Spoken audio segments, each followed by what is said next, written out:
इस वीडियो में हम लोग यूरोपीय कंपनियों के भारत में आगमन से संबंधित जितने भी इम्पोर्टेंट फैक्ट दिए हुए हैं उन सारे फैक्ट को हम लोग इस वीडियो में कवर करने वाले हैं।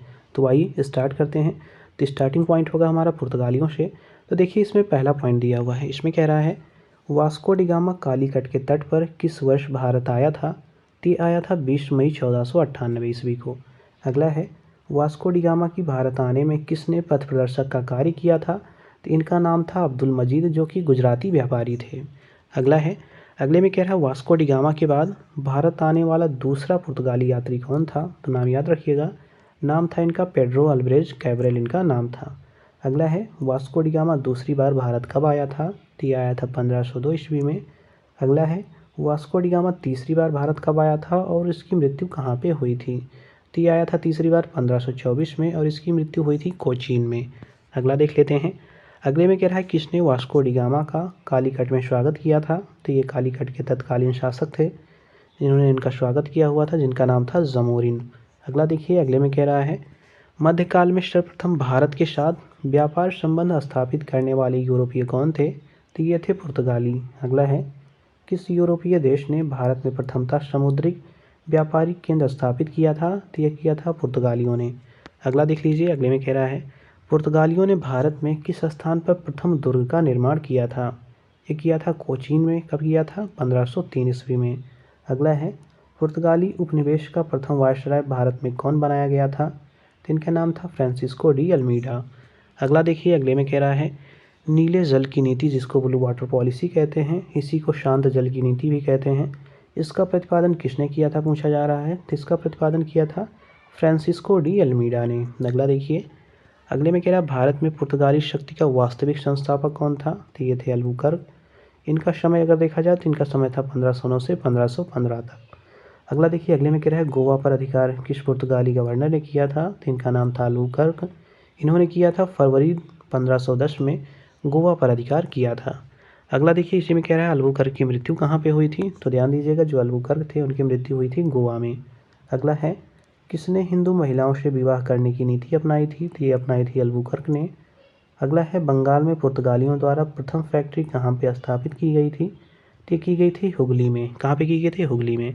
अगला देखिए, अगले में कह रहा है पुर्तगाली गवर्नर जिनका नाम था नीनो डी कुन्हा, इनका भारत में कार्यकाल क्या था। तो ये था 1529 से 1538 तक। अगला देखिए, भारत में यूरोपीय शक्ति के आगमन का सही क्रम देखिए। तो पहले पुर्तगालीज आए थे, फिर डच आए थे, फिर अंग्रेज आए थे, फिर डेनिश आए थे, फिर फ्रांसीसी आए थे। तो ये सीक्वेंस आप लोग ध्यान दीजिएगा। अब अगला देख लेते हैं। अगले में दिया हुआ है प्रमुख जो यूरोपीय कंपनियां हैं इनका स्थापना वर्ष कब है, इसको हम लोग देख लेते हैं। तो देखिए, पहली कंपनी है यूरोपीय कंपनी, इसका नाम है एस्तादो द इंडिया, जिसको हम लोग पुर्तगीज़ कंपनी कहते हैं। इसकी स्थापना का वर्ष है 1498। दूसरी कंपनी है the governor and company of merchant of London trading into the east India, जिसको हम लोग अंग्रेजी ईस्ट इंडिया कंपनी कहते हैं। इसकी स्थापना हुई थी 1600 में। अगला देख लेते हैं। अगला है वेरिंग द ओस्ट इंडिया कंपनी, जिसको हम लोग डच ईस्ट इंडिया कंपनी कहते हैं। इसकी स्थापना हुई है 1602 में। अगला है डेन ईस्ट इंडिया कंपनी, इसकी स्थापना हुई है 1616 में। अगला है कंपनी देश इंड से ओरिएंटलेस, जिसको हम लोग फ्रेंच ईस्ट इंडिया कंपनी कहते हैं। इसकी स्थापना हुई थी 1664 में। अगला देख लेते हैं। अगले में कह रहा है बंगाल की खाड़ी में समुद्री डकैती हेतु हुगली को एक अड्डे के रूप में कौन उपयोग करते थे। तो ये पुर्तगाली इसका यूज करते थे। अगला है पौंडीचेरी में सर्वप्रथम अपना उपनिवेश किसने स्थापित किया था। ये किया था पुर्तगालियों ने। अगला देख लीजिए। अगले में कह रहा भारत में तंबाकू और लाल मिर्च की खेती किसकी देन है। तो ये पुर्तगालियों की देन है। अगला है आलू और मक्का कौन भारत लाया था। तो ये लाए थे पुर्तगाली। मतलब चाहे तंबाकू हो, लाल मिर्च हो, मक्का हो या आलू हो, ये सब पुर्तगालियों की देन है। अगला देखिए, अब डच ईस्ट इंडिया कंपनी के बारे में देख लेते हैं। तो देखिए, इसमें कह रहा है पुर्तगालियों के पश्चात किस यूरोपीय कंपनियों का भारत में आगमन हुआ था। तो ये थे डच। अगला देखिए, डच कहाँ के निवासी थे। तो ये नीदरलैंड जो इस समय हॉलैंड है वहाँ के ये लोग निवासी थे। अगला देखिए, अगले में कह रहा है डच कंपनी का नियंत्रण किसके हाथ में था। तो ये सरकार के हाथ में था। मतलब कहने का तात्पर्य है कि जो डच ईस्ट इंडिया कंपनी थी ये एक सरकारी कंपनी थी। अगला देखिए, अगले में कह रहा है भारत के साथ व्यापार के लिए गठित दूसरी संयुक्त पूंजी कंपनी कौन थी। तो ये थी डच ईस्ट इंडिया कंपनी। इसकी स्थापना हुई थी 1602 में। अगला देखिए, अगले में कह रहा है किस व्यापारिक कंपनी ने मुगल साम्राज्य के दौरान 1605 ईस्वी में भारत में मसूलीपट्टनम में अपने ठिकाने स्थापित किए थे? ये किए थे डचों ने। अगला देखिए, अगला है डचों की पहली कंपनी बंगाल में कहाँ स्थापित हुई थी? तो ये हुई थी पीपली में। कब हुई थी? 1627 में। अगला है डच ईस्ट इंडिया कंपनी ने किस वर्ष अपनी फैक्ट्री पटना में स्थापित की थी? तो ये की थी 1632 में। कब की थी? 1632 में। अगला देख लेते हैं, अगले में कह रहा है डचों ने चिंसुरा में, ध्यान दीजिएगा, डचों ने चिंसुरा में अपनी व्यापारिक कंपनी कब स्थापित की थी? तो ये की थी 1653 ईस्वी में। अगला देख लेते हैं, तो देखिए अगले में कह रहा है डचों ने, ध्यान दीजिएगा, डचों के किस किले को, ध्यान दीजिए काफ़ी इंपॉर्टेंट भी है, कह रहा है डचों के किस किले को गुस्तावुल फोर्ट के नाम से जाना जाता है? तो ये है चिंसुरा को, जो उनका किला था उसको गुस्तावुल फोर्ट के नाम से जाना जाता था। अगला है पुर्तगालियों को पराजित कर आधुनिक कोच्चि में विलियम फोर्ट का निर्माण किसने कराया था? ये कराया था डचों ने। किसने कराया था? डचों ने इसका निर्माण करवाया था। अगला देखिए, अगले में कह रहा है डचों का भारत में अंतिम रूप से पतन अंग्रेजों एवं डचों के मध्य किस युद्ध से हुआ था? तो ये था बेदरा का युद्ध, जो कि हुआ था 1759 में। अगला देखिए, अगले में कह रहा है भारत में डचों द्वारा स्थापित प्रमुख व्यापारिक केंद्र थे। तो पहला था मसूलीपट्टनम में, नागपट्टनम में, पटना में, चिंसुरा में, कोचीन में, सूरत में, भरूच में, आगरा में। तो इन जगहों पर इन्होंने व्यापारिक जो केंद्र थे वो बनाए थे। अगला देखिए, अगले में कह रहा है डचों ने कहाँ से पगोड़ा नामक सिक्के जारी किए थे? तो ये किए थे पुलिकट से। कहाँ से किए थे? पुलिकट से। अब अगला हम लोग अंग्रेज़ों के बारे में देख लेते हैं। तो देखिए इसमें पहला कह रहा है, ये कह रहा है किस ब्रिटिश कंपनी को भारत में व्यापार करने का पहला अधिकार प्राप्त हुआ था? तो इसका नाम था लीवेंट कंपनी। कब इसको अधिकार मिला था? तो इसको अधिकार मिला था 1593 में। ये बात ध्यान दीजिएगा कि अंग्रेज़ जो पहली कंपनी थी वो थी लीवेंट कंपनी। इसको 1593 में व्यापार करने का अधिकार ब्रिटेन से मिला हुआ था।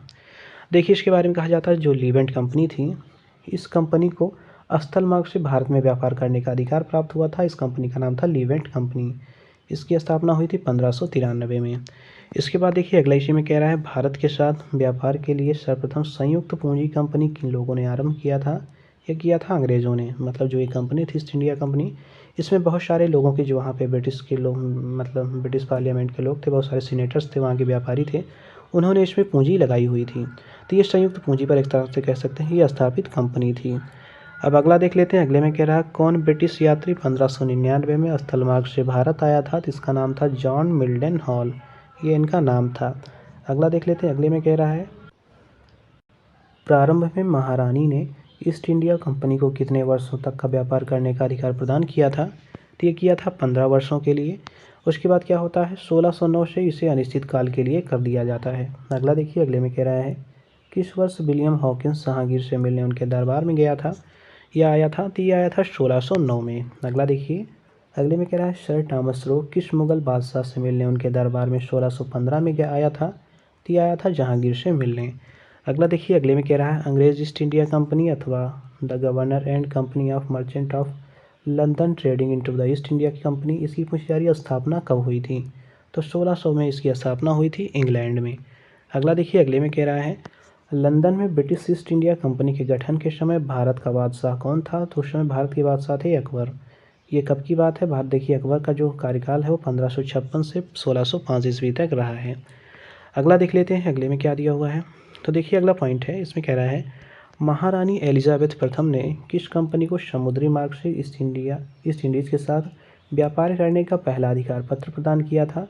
तो यह दिया था ईस्ट इंडिया कंपनी को, जो कि इसको जो आई थी भारत में 31 दिसंबर 1600 को ये आई थी। अगला देखिए, अगले में कह रहा है भारत में अंग्रेज़ों ने अपनी पहली फैक्ट्री कहाँ पे स्थापित की थी? तो इस सूरत में 1608 ईस्वी में स्थापित की थी। कुछ स्रोतों में देखिए जिनकी बताई जाती है जो फैक्ट्री है वो 1611 में मसूलीपट्टनम से, ये कुछ स्रोतों में दिया हुआ है। अगला देखिए, अगले में कह रहा है अंग्रेज़ों द्वारा सूरत में अस्थायी रूप से फैक्ट्री की स्थापना कब की गई थी? तो ये की गई थी 1613 में। अगला है किस अंग्रेज अधिकारी ने पुर्तगालियों को स्वाली के स्थान पर हराया था? तो ये हराया था, इसका अधिकारी का नाम था थॉमस बेस्ट। अगला देखिए, अगले में कह रहा है गोलकुंडा के जो सुल्तान थे इनके द्वारा अंग्रेज़ों को सुनहरा फरमान कब दिया गया था? यह दिया गया था 1632 में। अगला देखिए, अगले में कह रहा है पूर्वी भारत में अंग्रेज़ों द्वारा प्रथम कारखाना कहाँ स्थापित किया गया था? यह किया गया था बालासोर उड़ीसा में। कब किया गया था? तो 1633 में इसकी स्थापना की गई थी। अगला देखिए, अगले में कह रहा है ब्रिटिशों ने सबसे पहले किस किले का निर्माण किया था? तो ये था फोर्ट था, जिसका नाम था सेंट जॉर्ज किला, जो कि मद्रास में बनाया गया था। फ्रांसिस ड्रे ने इसको बनवाया था 1639 में। अगला देखिए, अगले में कह रहा है ईस्ट इंडिया कंपनी के दौरान प्रारंभिक दौर में वेस्टर्न प्रेसिडेंसी कहाँ कहाँ थी? जो वेस्टर्न की पूछी जा रही प्रेसिडेंसी थी वो थी सूरत में। बाद में इसको क्या किया जाता है, बॉम्बे इसको ट्रांसफ़र कर लिया जाता है। अगला है ब्रिटिश ईस्ट इंडिया कंपनी ने बम्बई किससे प्राप्त किया था? तो ये पुर्तगालियों से प्राप्त किया था। ये इनको मिला था, जो दहेज में मिला था, इंग्लैंड के जो सम्राट चार्ल्स द्वितीय थे, इनको ये दहेज में मिला था 1661 में। अगला देखिए, अगले में कह रहा है ईस्ट इंडिया कंपनी के किस अंग्रेज गवर्नर को औरंगज़ेब द्वारा भारत से निष्कासित किया गया था? तो इनका नाम था सर जॉन चाइल्ड। 1688 ईस्वी में हज यात्रियों को बंदी बनाने के लिए इनको क्या किया गया था? इनको यहाँ से निष्कासित किया गया था। अगला देखिए, अगले में कह रहा है अंग्रेज़ों को सूतानाती, कलकत्ता और गोविंदपुर की ज़मींदारी किसके द्वारा प्राप्त हुई थी? तो ये अजीम उशान के द्वारा ये प्रदान की गई थी। कब की गई थी? तो 1698 में। अगला है कलकत्ता की नींव किसने रखी थी? ये रखी थी जॉर्ज चार्नक ने। अगला देखिए, अगले में कह रहा है फोर्ट विलियम किले का निर्माण कहाँ पे किया गया था? कोलकाता में इसका निर्माण किया गया था। अगला देख लेते हैं अगले में क्या दिया हुआ है। देखिए, अगले पॉइंट में कह रहा है फोर्ट विलियम का प्रथम प्रेसिडेंट किसे नियुक्त किया गया था? तो इनको नियुक्त किया था चार्ल्स सायर को। अगला है भारत में फोर्ट विलियम किस नदी के किनारे या तट पर स्थित है? तो ये हुगली नदी के तट पर स्थित है। अगला देखिए, अगले में कह रहा है किस वर्ष ईस्ट इंडिया कंपनी का मुख्यालय सूरत से बम्बई लाया गया था? ये लाया गया था 1687 में। अगला है मुगल सम्राट जहांगीर ने विलियम हॉकिंस को कौन सी उपाधि दी थी? तो इनकी उपाधि दी गई थी इंग्लिश खान की। अगला देखिए, अब डेनिस के बारे में देख लेते हैं। तो देखिए, जो डेनिस है उनका भारत आगमन अगर देखा जाए तो अंग्रेजों के बाद इनका भारत में आगमन हुआ था। कब हुआ था? तो 1616 में। अगला देखिए, अगले में कह रहा है डेनिस ने अपनी जो पहली फैक्ट्री थी वो कहाँ पे स्थापित की थी? तो वो की थी ट्रैंकोबार में, जो कि तमिलनाडु में है। 1620 में यहाँ पे स्थापित की गई थी। तथा श्री रामपुर जो बंगाल में है, यहाँ पे स्थापना की गई थी 1755 में। अगला देखिए, अगले में कह रहा है जो डेनिस कंपनी थी उसने भारत में अपनी सभी फैक्ट्रियाँ 1854 ईस्वी तक किसे बेचकर भारत से वो चली गई? तो ये अंग्रेज़ों को बेचकर भारत से चली गई थी। अगला देखिए, अगले में कह रहा है फ्रांसीसी कंपनियों के बारे में। तो देखिए, इसमें कह रहा है यूरोपीय व्यापारिक कंपनियों में से भारत में व्यापारी के रूप में सबसे अंत में कौन सी यूरोपीय कंपनी आई थी? तो ये थी फ्रांसीसी। ये आए थे 1668 में। अगला देखिए, अगले में कह रहा है फ्रांसीसी ईस्ट इंडिया कंपनी का निर्माण किसके शासनकाल में हुआ था? तो ये हुआ था लुई 14वें के समय, जो कि यहाँ पे अगर मंत्री देखा जाए तो कोलबर्ट द्वारा, मंत्री वहाँ पे कोलबर्ट थे, उनके द्वारा 1664 में ये किया गया था, मतलब इसका निर्माण किया गया था। अगला देखिए, अगले में कह रहा है भारत में फ्रांसीसी कंपनी का संस्थापक किसे माना जाता है? ये कोलबर्ट को माना जाता है। अगला है भारत में फ्रांसीसियों ने अपना सबसे पहला कारखाना कहाँ पे स्थापित किया था? तो जो फ्रांसीसी थे उन्होंने सूरत में सबसे पहले 1668 ईस्वी में अपना कारखाना बनाया था। अगला है प्रथम यूरोपीय व्यक्ति जिसने भू क्षेत्र अर्जित करने के उद्देश्य से भारतीय राजाओं के झगड़े में भाग लेने की नीति आरंभ की थी। जिनका नाम था डुप्ले, जो कि फ्रांसीसी थे।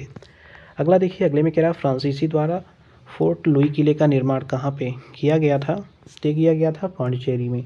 अगला देखिए, अगले में कह रहा है फोर्ट ऑरलियंस किले का निर्माण फ्रांसीसी द्वारा कहाँ पे किया गया था? तो ये किया गया था चंद्रनगर में। इसी को चंद्रनगर का किला भी कहा जाता है।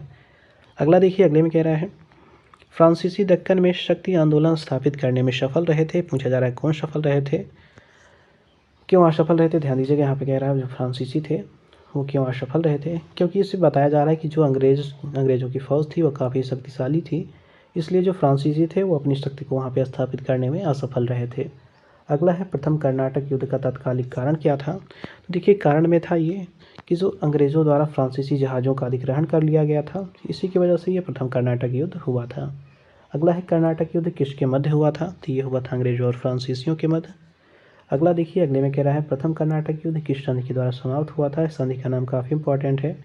इस संधि का नाम है एक्सला-शैपेल की संधि, जो हुई थी 1748 में। अगला देखिए, अगले में कह रहा है यूरोप वासियों को सर्वोत्तम किस्म का सोरा और अफीम कहाँ से प्राप्त होता था? तो ये बिहार से प्राप्त होता था। अगला है किसकी अध्यक्षता में 1667 में एक फ्रांसीसी अभियान दल भारत आया था? तो ये नेतृत्व में आया था फ्रांसिस केरान के। अगला देखिए, अगला है जो कर्नाटक युद्ध हैं, इनकी संधियां हैं और इनके वर्ष दिए हुए हैं, इसको देख लेते हैं। तो देखिए जो प्रथम कर्नाटक युद्ध था इसका वर्ष है 1746 से 48 तक। इसमें परिणाम देखिए जो एक्सला-शैपेल रहती है इसकी संधि से क्या होता है, ये युद्ध समाप्त हो जाता है। अगला है द्वितीय कर्नाटक युद्ध, तो ये होता है 1749 से 1754 तक।